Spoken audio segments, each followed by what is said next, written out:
So we're cutting across the Matua Peninsula to the estuary on our constitutional walk this morning.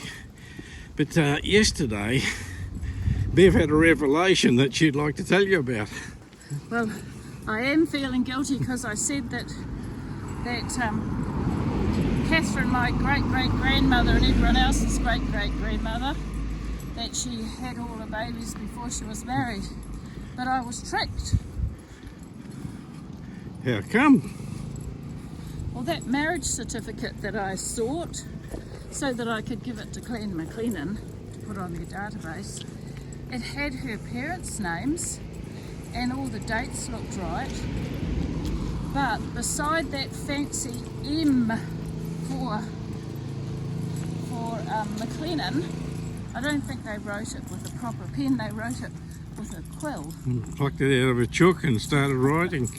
And beside the fancy M for Mackenzie, she was Catherine Mackenzie when she married, there was an S, just a squiggle. I didn't see it until I started researching her life, and her name was Catherine S. Mackenzie. I had the wrong woman. Oh, no. And I only gave up completely when I found that she was dead. I thought, well, our one never died in Scotland, did she? She died in Dunedin. So see, everyone has Mackenzies and McLennans and all that sort of thing down there, and they all name them after one another, so there's highly likely to get it all wrong, isn't it? Very highly likely to get it wrong.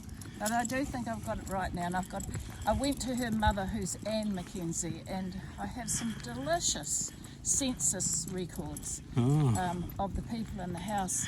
And at one point, there's somebody called John Mackenzie, not known, K-N, his occupation. So I'm thinking it was actually her husband-to-be. And I would say he'd be hiding his name and his occupation because he wouldn't want the parish register to find out where he was. He was probably still married, or he didn't want to be recruited for the war effort. And it was a bit of a snub. I've never seen not known for an occupation when everyone else in the household had a documented occupation. So what documents are you using? You're using ancestry.com. A family search. Yeah. And the McLennan database. Oh yeah, so they all have to line up with correct dates, births and litter. Well, rubbish in, rubbish out. Yeah. So, yeah, you just have to be careful.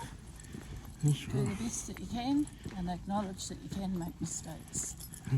And other people can follow your mistakes. That's the reason I'm wearing the sunnies, really.